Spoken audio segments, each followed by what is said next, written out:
Okay, now let me get this straight. You might be thinking, oh, Vince, why have you uploaded this until 2023 when we're talking about 2022? Let me remind you, I had a busy year in 2022. I found a new job, lots of things personal in my life happening. So don't come coming at me saying, oh, you should have uploaded this in 2022. Look, lots of things happened. I lost my YouTube channel password in 2022.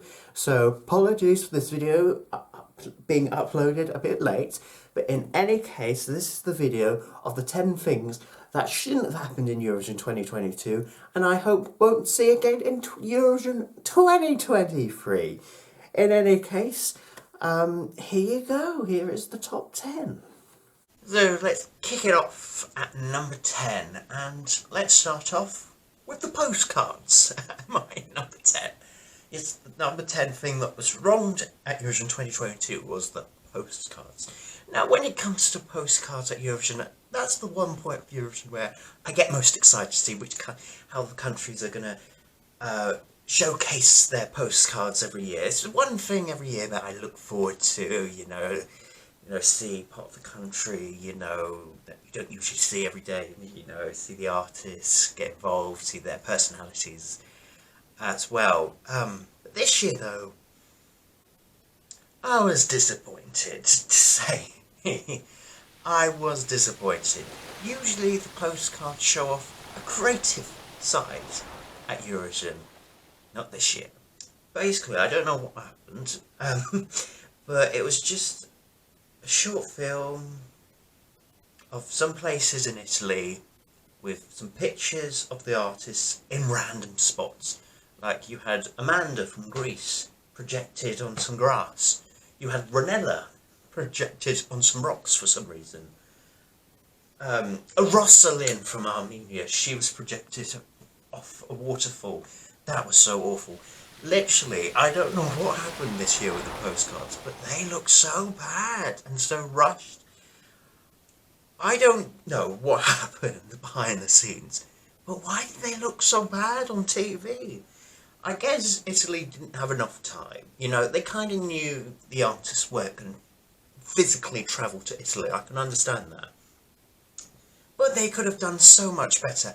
I can understand them not physically travelling to Italy, but last year in Rotterdam, the artists couldn't fly to Rotterdam or the Netherlands to film the postcards, but they came up with something creative with the houses and them be CGI'd in, and it saw their personalities, and they were much better. This year, though, it's just photos of the artists in random places that it was a bit weak. I feel Italy could have come up with something more creative for the postcards this year. The slogan this year was the sound of beauty, whatever the fuck that means. But they could have, hologram them into a place of Italy playing a different musical instrument. Maybe they could have done that, or hologram them in doing something in Italy. My number 9 is seeing the first rehearsals on TikTok. Now, the Italian broadcaster did this sponsorship or something with TikTok to show the first rehearsals only on TikTok and not YouTube. Now, we were all interested to see how this was going to work, and that means the whole press office, the whole members of press, couldn't actually see the first rehearsals until they got to the second rehearsals. So we were really I can't speak my words.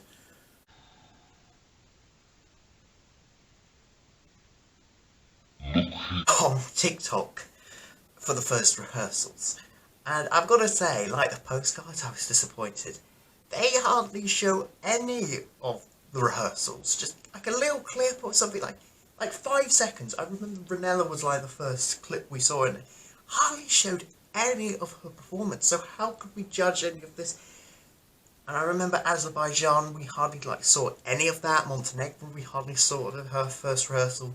So I just, for me personally, I hope we don't go back to this TikTok first rehearsals, because you need at least some people to review of what they have seen. I can understand they don't want people filming the whole rehearsals, because, you know, it's a TV show, you don't want to spoil it all out, and, you know, it's fair enough, but you've got to at least have some press in, like, the rehearsal, in the press room, watching the rehearsals, and reporting it, because if nobody's reporting it, why would you want to watch Eurovision? There's no hype, no buzz when it's rehearsal time anyway, but the EBU does what the EBU does. But yeah, I preferred if they just kept it on YouTube, first rehearsals, really. And they were showing so less content. I think apparently there was only 2 people on ground doing the TikToks. I mean, really? Really?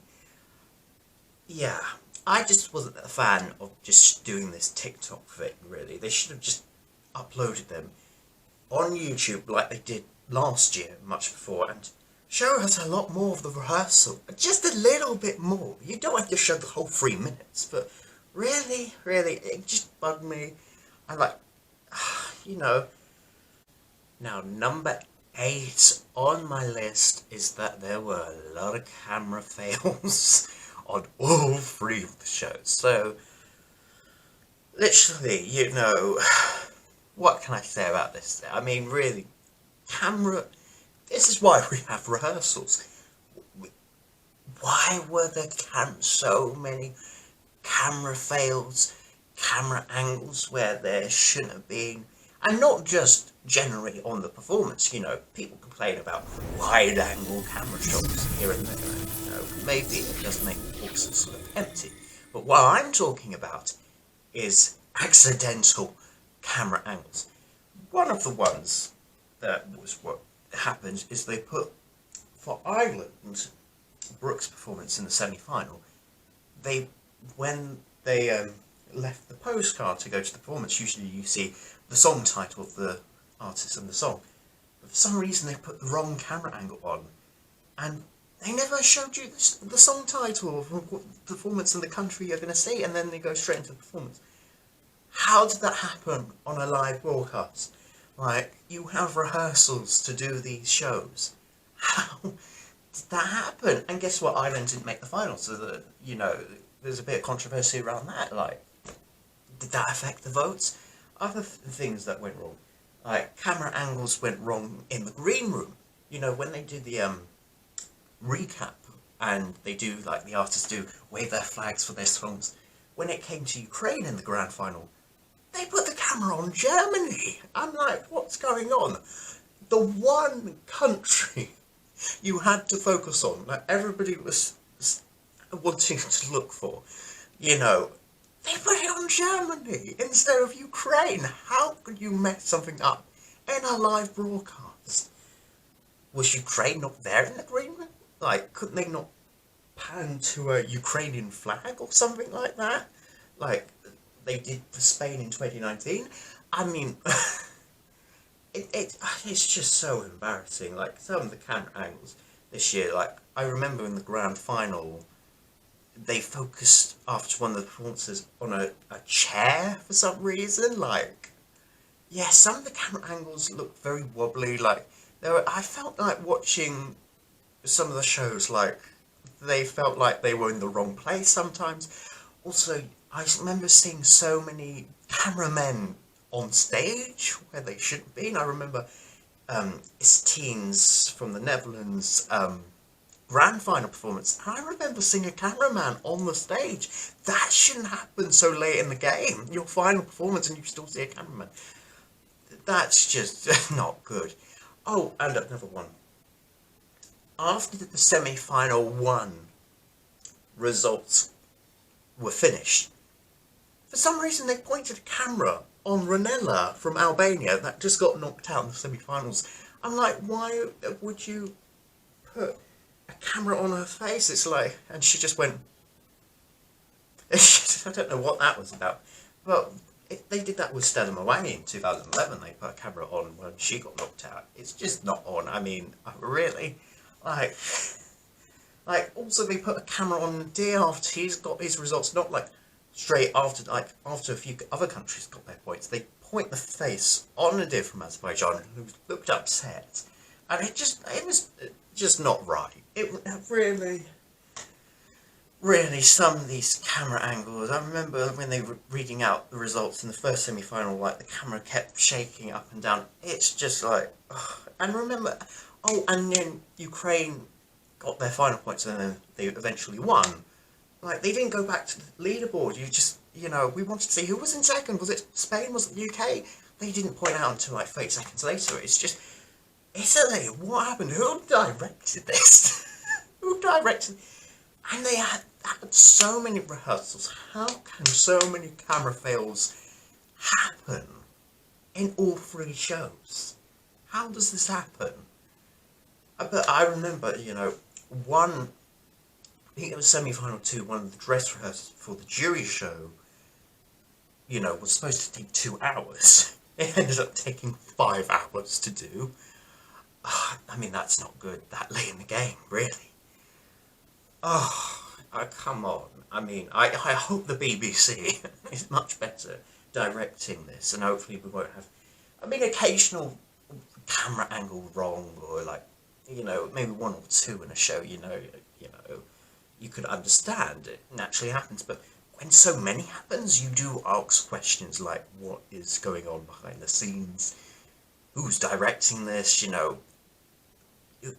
What was the rehearsals like? Seriously? Oh.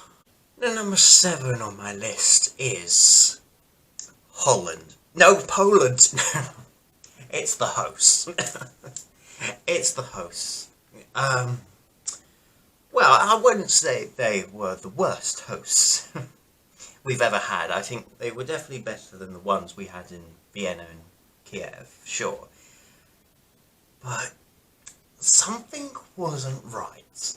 I mean, the good thing is they did take, all 3 of them did take part in interval acts, so, and I wouldn't say they were like stiff newsreaders or boring or anything. They had personalities for sure. But I don't know, the scripts for them never worked. It never seemed to flow. It was all about peace and love, and I can understand, the times we live in, maybe you could, it's okay to add a little bit of that, but it just didn't flow right. I think that some of the jokes took too long to deliver, or just weren't funny in the first place. Like the hand gestures thing, took way too long. That took like 2 minutes and 30 seconds. It took about 3 minutes, really, like a whole Eurovision song, just them talking about hand gestures. It's funny for like 20 seconds, but just move on. How long did it have to take to put the Italian stage on? They were only wheeling out piano. Mind you, I don't know if Armenia that so maybe that played part of it. I don't know, but yeah, it just, some of the jokes just weren't that funny, took too long. There were some funny moments, Alexandro in his green suit, that was funny. I thought Laura, opening the grand final was okay, even though she just couldn't stop singing. Oh, that was fun. And Mika did put on a great interval act with his greatest hits. I thought, that was a great grand final interval act. But with Mika hosting, though, look, Mika's a singer. He's not a presenter, really. Let's keep it real. I just feel like he was like a deer in headlights, really, At some points he looked absolutely terrified. He didn't know where he was. He thought he was going on Celebrity MasterChef. He thought he was going to Nando's. Instead, he was on the Eurovision stage. I mean, really. He just looked... I kind of felt he looked very unrehearsed. And they rehearsed those 3 shows so many times. Like, they kept making mistakes that I pointed out. In the grand final, he said, next country we're going to is Holland. No way, it's Poland. How could you mess that up? I think he did that in the jury show. He said Holland instead of Poland. It's like, how does that happen? In a live broadcast. I mean, I can understand maybe auto cue, he said Holland. The H, he thought the P was a H, so it looked out Holland. So maybe, but we don't say Holland, we say Netherlands, so... Yeah, it just some parts felt very unrehearsed. It felt some of the jokes also felt very desperate to get laughs. I don't know. I think the script, honestly, we see this year after year with the hosts. They never get great scripts. I don't know. Why don't they get funny comedians to write the scripts? Or Swedes? Get Swedes next year to write the script. Honestly, I hope Graham Norton does host next year's Eurovision, because you know what, he won't have the same problem. Hopefully next year, he will at least make it funny. But guys, literally, who writes the scripts? It just didn't work. And also, I found it. Did anybody else find it odd that they never really spoke to the acts in the green room that much, apart from parts in the grand final? They never spoke to anybody in the green room in the semis, which I kind of found weird. Instead, the filler was just clips of, you know, other Eurovision before us, like, were really unfunny. Like, couldn't they, like, speak to Monica Lou from Lithuania or Brooke from Ireland, you know? Instead, we just get these random clips of Eurovision past, and it's just really unfunny. And when they did go to the green room, like, Mika got, like, was Chanel from Spain, like, how did you do that? It just feels so unrehearsed. Yeah, the hosts could have been a lot better. At least they had personalities, but it also felt kind of like they all wanted the spotlight. I think the problem was nobody had an individual role. You think one should have done the results, one should have been like the green room. Like last year, you had Chantal and Jan do the results, you had Celia do the green room, and you had Nikki be the online host, but do various links as well. So it all worked, everybody had a role. This year though, nobody had a particular role, they all did the results. Like, you really need 3 people to do the results. I mean, really? Nobody stayed in the green room that long, so they never connected with the artists. It just felt very odd, like nobody had a particular role. Like, usually you would have green room hosts, usually had some hosts do the results. Like, they all kind of just were, here, I want to do this link, I want to be funny now. They were all over the place, and that's probably why it just never gelled. And never worked, unfortunately. So that's my reasoning of those, sadly. Now, number 6 on my list, and I'll give you a little hint of what it could be. Hello, hi. Yes, of course. It's the black kinetic sun of death. It's my number 6. The sun stopped working. So basically, when we saw the staging of this year's stage, what the stage was going to be looking like, it looked really interesting with the sun, and it was going to move, and it's going to be a sun, and all these lights were going to beam out, and it looked really interesting, very different, a stage we've never had at Eurovision, and I was very intrigued how it's going to work, and I was on board with this new creative idea from Italy, yeah, until we got to rehearsals and found out somebody broke it. So basically, before the first rehearsals, the sun broke. Like, they couldn't move the arches around, so it was all in wrong place. You could hardly see the LED backdrop behind it, because it was covering most of it. Like, it was like covering that much of it, and you could hardly see the LED. And it was so bad, and it affected so many of the performances, but luckily some of them managed to cope with it, while some of us really got affected by it. Remember, Estonia, was really affected. Montenegro was affected by it. Even Ukraine, that won the crown, still had quite good graphics that was really affected by it. It's really sad. Like, so many countries did have to, had to figure out how to, restage their performances by it. You can imagine what happened behind the scenes, It's very unfortunate and very unprofessional, like, this kind of stuff happening just before the rehearsals. But what I kind of find weird is that, during most of the interval acts, the sun did move quite a lot. So, like, with his performance, the sun moved. Like, Yvole's son moved, so it kind of felt very weird. Like, I guess with interval acts they had weeks performing or something like that, and maybe it had to do with props and everything. The son couldn't move. I just think it's unfortunate. They needed a plan B, you know, with this. How could you? It's another one where you say, how could they mess it up like this? How could you do this? It's just so unfortunate. I do feel sorry for some of the artists that were casualties of this. And, you know, luckily, most of them figure out a way around it. But it shouldn't have happened. It really shouldn't have happened in the first place, you know. Next year, just get an LED screen.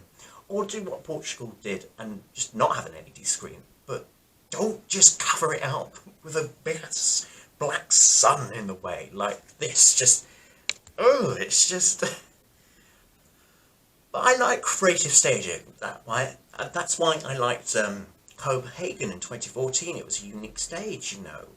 It was something different, but at least that didn't cover up the whole LED. You could still see it in this cube, whatever you call it, unlike Black Kinetic Sun.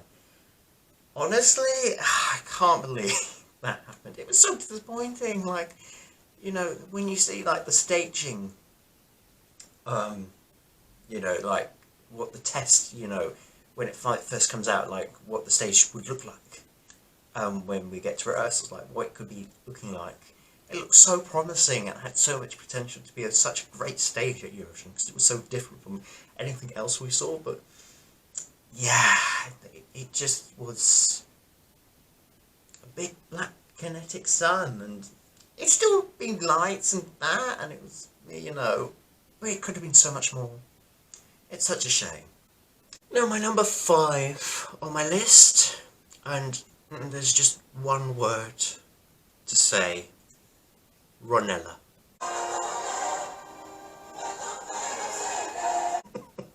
How could she not qualify? Yes, Ronnella's absence from the final, Albania failing to qualify, and I really wanted to put this on the list because she so deserved it. And I was in shock that she didn't make it. Well, okay. Oh my gosh, Albania's out! That is a huge shock. What? Well, okay. I mean, let me give you some context on this. I mean, going into the semi-final, I think some people said about Albania, oh, she's definitely going through. What other people said she was definitely not going to go through. You know, it was a mixed response. You know, the general reaction to Albania's prediction of whether they would qualify to the final. Some people saw it coming, some people didn't, including me. Some people saw it coming but were very disappointed. Some people, you know, didn't see it coming but understood what happened. You know,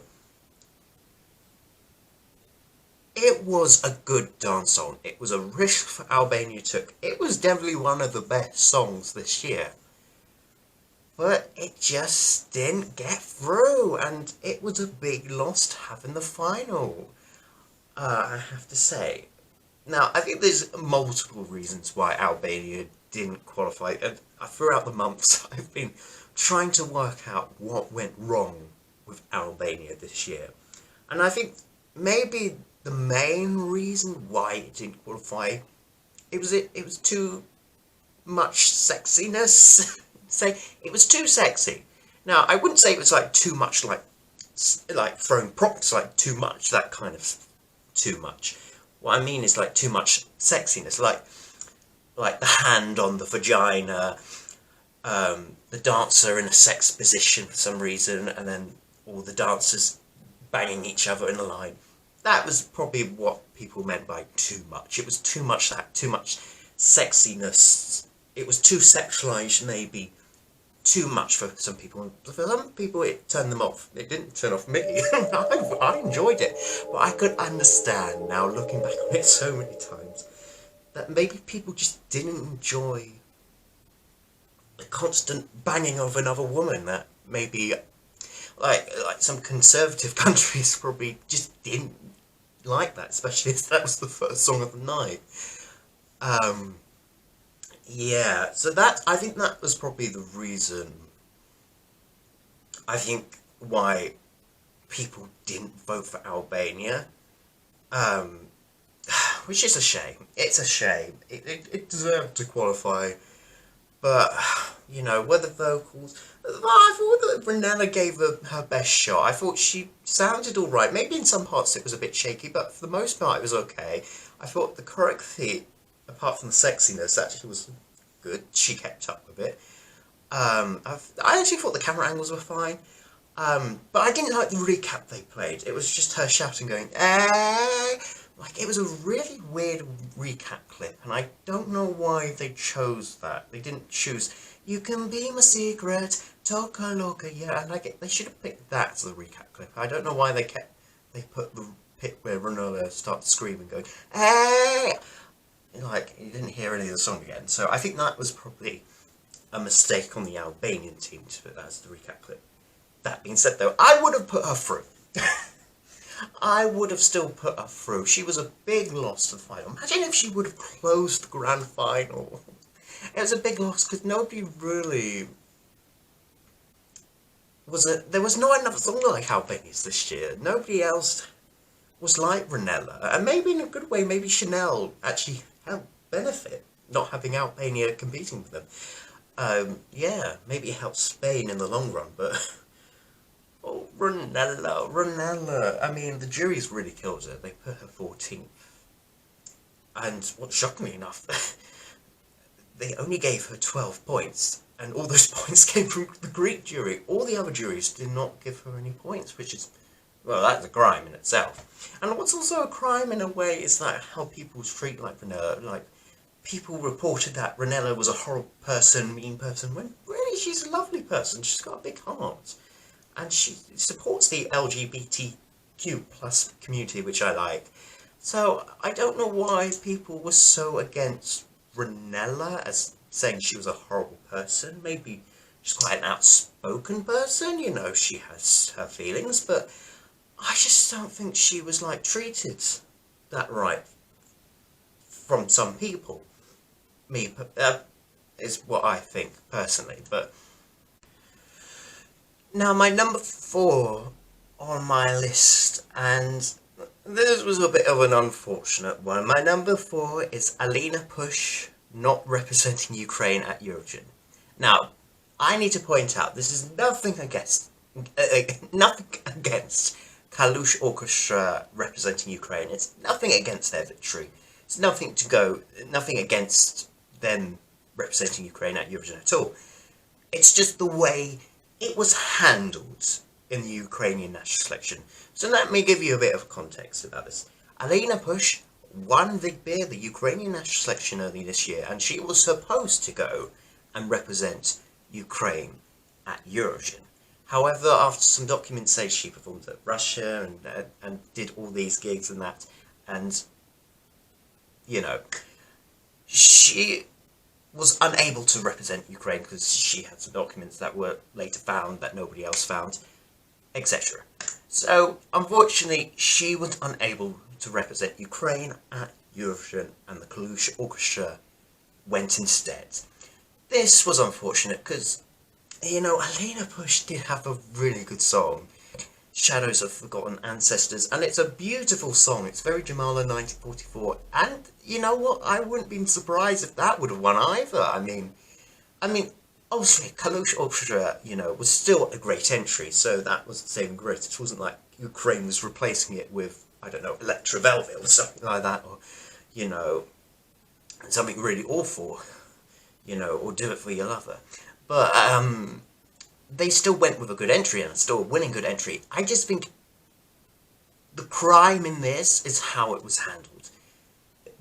Ukraine really needs to do their research on their acts that go into the Ukrainian selection before they go to Eurovision. They need to do a lot more background and research about, if they don't want worried about what their artists have done in their past, they need to like look at this before a national selection is held.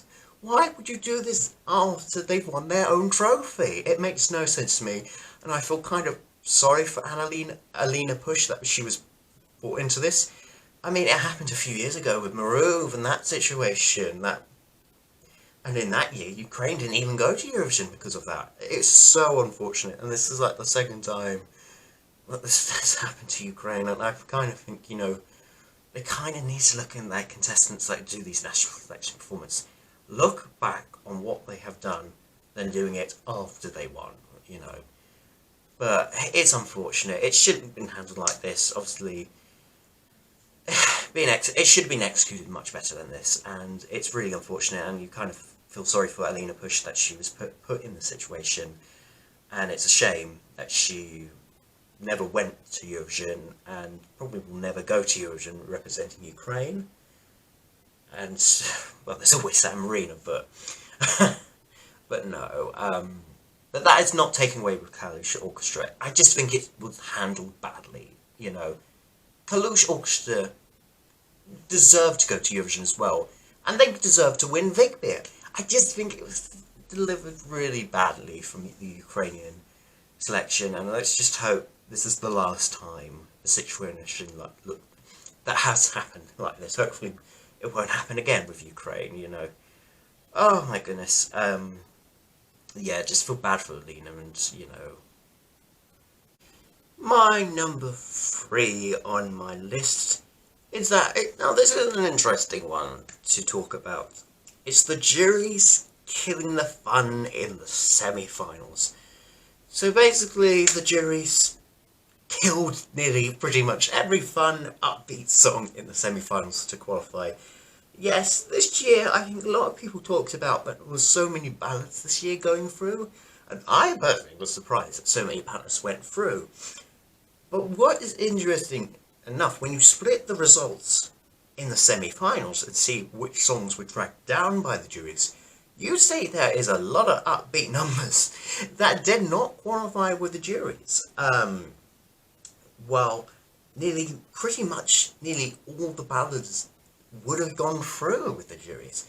If you take a look at the split results in semi-final 1, which should be here somewhere, you'll see that, very shockingly enough, the juries would have put through all the ballads in semi-final 1, including Croatia, that didn't overall qualify. They would have put that in 10th place, the juries, but obviously the televote dragged it down.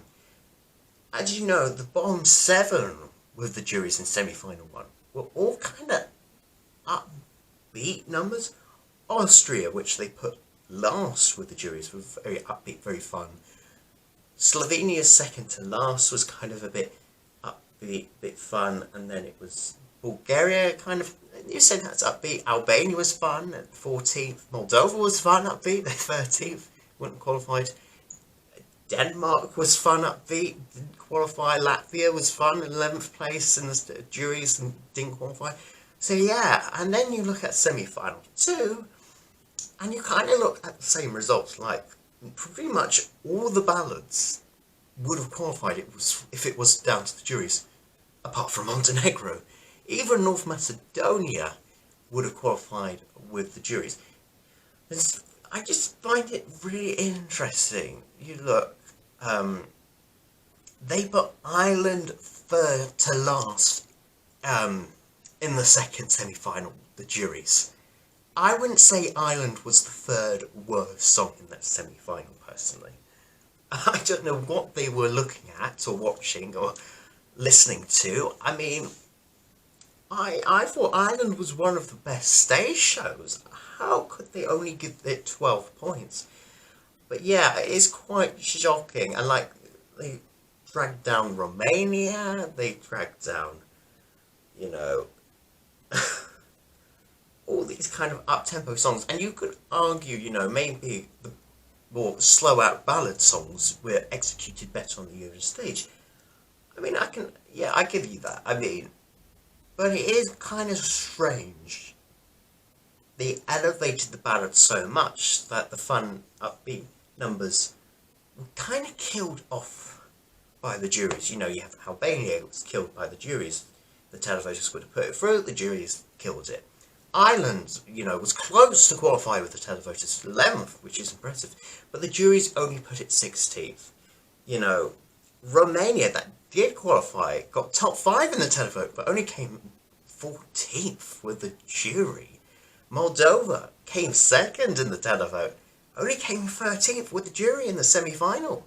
It's a really odd one. It really is. It does feel like we need more clarity when it comes to the juries. Like, what are they properly voting for? They're voting for the vocals, the staging, the song, you know. My number 2 on this list is that cheating scandal, jury scandal that happened in the second semi-final, where you had 6 countries deciding to vote for each other. They were going to put themselves at the top and drag down the strongest songs in that semi down to the bottom. There were 6 countries that communicated each other, and they were Azerbaijan, Poland, Montenegro, Romania, San Marino, and Georgia. I remember them all. They all their jury members all talked to each other about they were going to put each other at the top, and they were deliberately going to drag down like Sweden, Australia, Serbia, all countries that were gaining, you know, like, were certain to finish at the top, and deliberately drag those songs down, which shouldn't have happened. Communication cheating like this shouldn't happen in a semi-final like this. Obviously, each jury member shouldn't even know each other personally. So how they manage to communicate to each other is quite controversial. I think what's more controversial in my eyes than seeing them like vote for each other, it's more like them dragging down some really good songs from like Sweden and Australia in that semi-final that don't deserve to get 0 points because of these juries, and it could have really affected the results if the EU didn't see this. So it shouldn't have happened, and it won't happen next year because we aren't having any juries in the semi-final. So, you know, blame all this last year, but yeah, it's quite bad that this happened. And my number 1 crime of Eurovision 2022 that I don't want to see again in Eurovision 2023 is all the negativity towards Ukraine. Ukraine winning. Everybody was so negative. Everybody was negative about Kalush Orchestra representing Ukraine. Look, Ukraine is Ukraine. Ukraine didn't ask for war in Ukraine. It happened. And, you know, all the drama towards Ukraine, you know, I can understand some people had other personal winners, including me. But we shouldn't attack Ukrainians for being Ukrainians, because they didn't ask for war. Music is feeling, and people felt that song. Okay, you know, it wasn't for everybody's cup of tea, but did really people need to get angry saying, why is Ukraine winning Eurovision? Why is this happening? Why is, you know, some things were messy. Yes, the national selection last year was a bit messy with Alina Push winning and then she not going, which was a shame. I mean, yeah, I think also the elephant in the room about Russia being disqualified was also the drama that I also wanted to talk about. You know, it's unfortunate. I hope, you know, there are some Russian artists out there that aren't supporting Vladimir Putin at the moment. You know, I mean, I won't name names, but, you know, it's a tough one to talk about, really, about Russia. I mean, them being disqualified, I mean, I could understand in 2022. I mean, you couldn't have an artist from Russia wave a Russian flag while you have Ukrainian team in the green room. In fact, they would have been in the same semi-final if they weren't disqualified. So it wouldn't have been the right feeling. It wouldn't have been the right moment. So you had to not include them, which is a shame. The EU had to do that, but they needed to do that because you just couldn't have 2 countries like that in a contest like this, which is a shame. But it needed to happen. But yeah, Ukraine winning was deserved. I don't just think all this drama, I think the war in Ukraine was devastating to hear last year. But yeah, we shouldn't hate war. We should just, it is what it is, and it's unfortunate events going on in Ukraine. This last really almost a year now, and I think all those lives lost in Ukraine. It's just really sad. It just really is sad that there are people that hate a country knowing what they're going through, and that it's quite sad. It's quite sad. So hopefully, Ukraine's sending a song for 2023. Let's not hate just because people might go, oh, they have an advantage because there's a war in Ukraine. No, people felt their song last year. So let's see what happens there. They didn't win Junior Eurovision in December, It's not just a thing about, having an extra advantage because there's a war in your country, So let's not bring hate on a country that is going through so much. Okay? For 2023? Okay. But that is it for this video. Comment down below what your crimes of 2022 were in the comment section below. Like and subscribe this video, and I will be back for more content very soon. Until then, goodbye people. Goodbye.